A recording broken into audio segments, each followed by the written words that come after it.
Good morning students. Last time हमने अभ्यास किया था, ठीक है। आप लोगों को उसमें मैंने कुछ क्वेश्चन आंसर्स करवाए थे और समान प्रास वाले शब्द ये कंप्लीट करवाया था।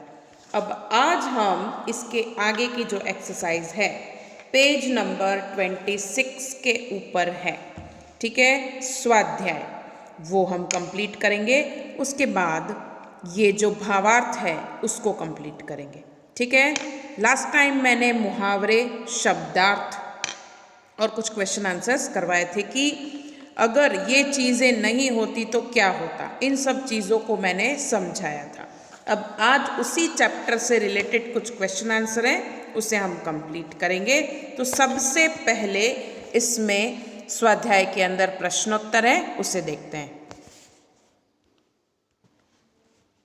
तो स्वाध्याय में सबसे पहले प्रश्नोत्तर में पहला प्रश्न है, कंप्यूटर और इंटरनेट से हमें क्या लाभ हुए हैं। तो आप देख ही रहे हैं कि हमें कितने फ़ायदे हैं। हमें कुछ भी सर्च करना होता है तो हम नेट का इस्तेमाल करते हैं, ठीक है। तो कंप्यूटर से बड़ी गणना पलक झपकते ही हो जाती है, यानी कोई भी चीज़ काउंट करनी होती है ना, तो हमें एक एक चीज़ गिननी नहीं पड़ती है, कंप्यूटर उसे फटाफट से गिन देता है। बटन दबाते ही बैंक में आपका पूरा खाता सामने आ जाता है और घर बैठे रेलवे और हवाई सफ़र की टिकट बुक करा सकते हैं। घर बैठे मुद्रण कार्य किया जा सकता है। जैसे आपने अकाउंट खुलवाया तो उसमें कितने रुपए हैं, क्या है, उसका मैसेज आपको आ जाता है, कई बार पता है ना, वो सब चीज़ें हैं। और सेना, शिक्षा आदि तमाम क्षेत्रों में कंप्यूटर का उपयोग वरदान सिद्ध हो रहा है। इंटरनेट जानकारी का भंडार है, इसमें किसी भी क्षेत्र से संबंधित पूरी और प्रामाणिक जानकारी मिल सकती है, ठीक है।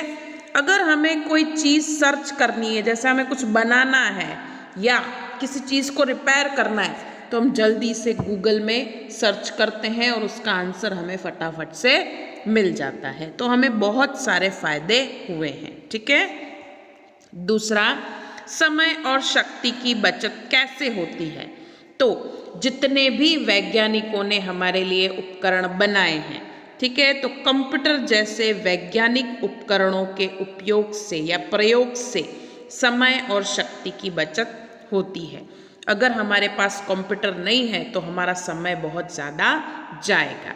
किसी भी चीज़ को या किसी भी संदेश को पहुंचाने के लिए इन सभी साधनों की ज़रूरत होती है, ठीक है। तो समय और शक्ति की बचत के लिए हमें कंप्यूटर जैसे वैज्ञानिक उपकरणों का उपयोग करना चाहिए।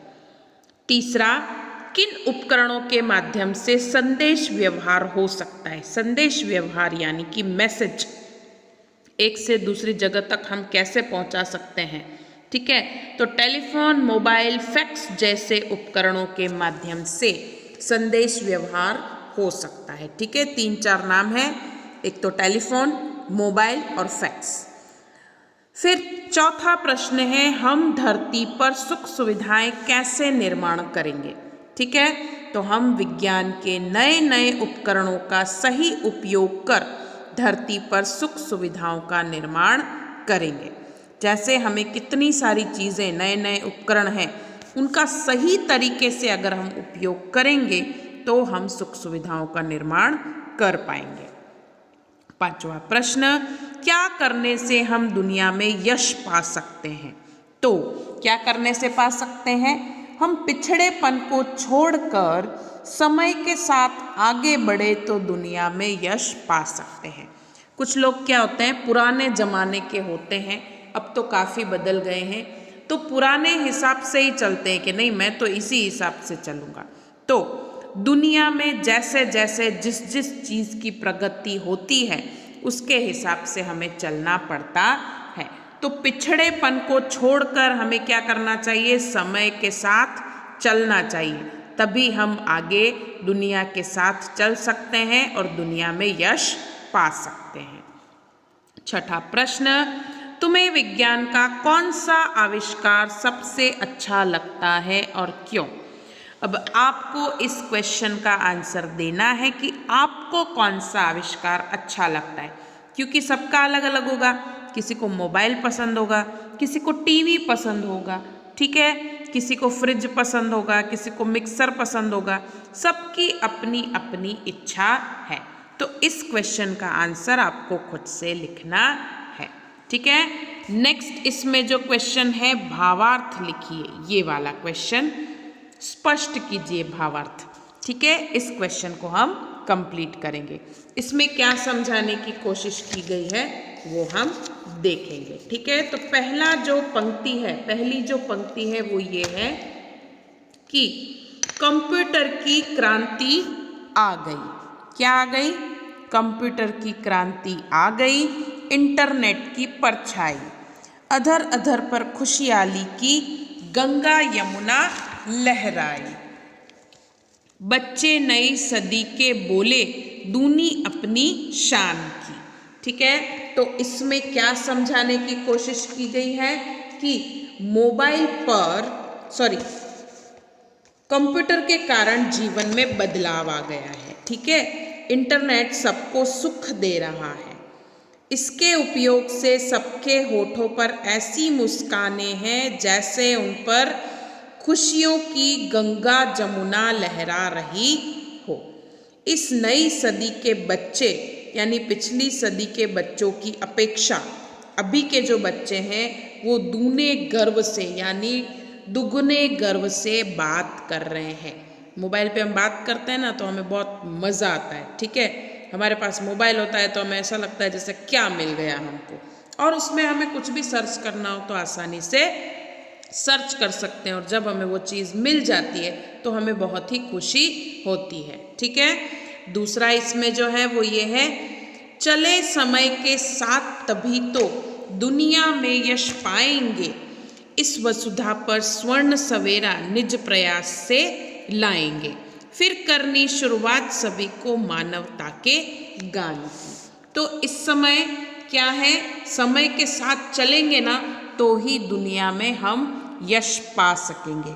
पुराने ज़माने के हिसाब से चलेंगे तो कोई हमें बुलाएगा भी नहीं, ऐसा होगा कि ये तो अभी भी पुराने ज़माने में ही चल रहा है। तो दुनिया के साथ चलना बहुत ही ज़रूरी है, समय के साथ चलना बहुत ही ज़रूरी है। हम अपने प्रयासों से ही इस धरती पर सुनहरी सुबह ला सकेंगे।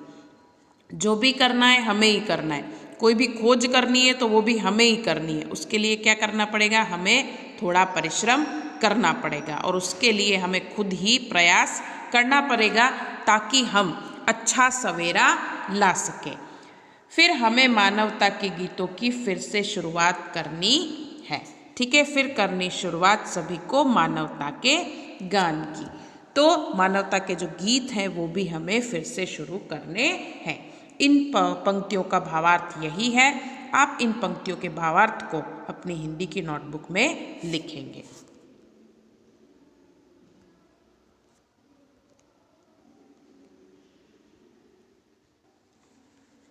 अब आज आपके होमवर्क के अंदर आपको क्या करना है, तो सबसे पहले मैं आपको ये बता दूं कि लास्ट टाइम मैंने आपको शब्दार्थ, मुहावरे और कुछ क्वेश्चंस दिए हैं।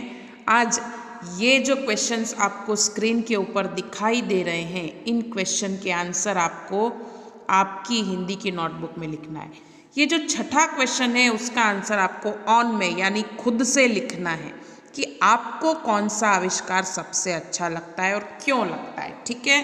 जैसे टीवी सबको पसंद होती है, मोबाइल सबको पसंद होता है, कुछ ऐसे वीडियो गेम्स होते हैं वो सबको पसंद होते हैं, तो क्यों पसंद है उसका कारण 1 या 2 लाइन में आपको लिखना रहेगा, ठीक है।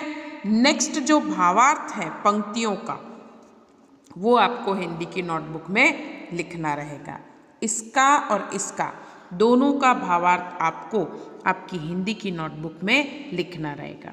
ये जो दोनों चीज़ें हैं इनका भावार्थ मैं आपको सेंड कर दूंगी ताकि आप आसानी से लिख सकें, लेकिन आप अपनी मर्ज़ी से भी थोड़ा सा लैंग्वेज में चेंज करके लिख सकते हैं। आई होप आप लोगों को मेरी बात समझ में आई है, और मेहरबानी करके प्लीज़ आप अपना होमवर्क टाइम से कंप्लीट करके मुझे सेंड करिए, ठीक है। कुछ भी प्रॉब्लम है तो मुझसे पूछ सकते हैं। धन्यवाद।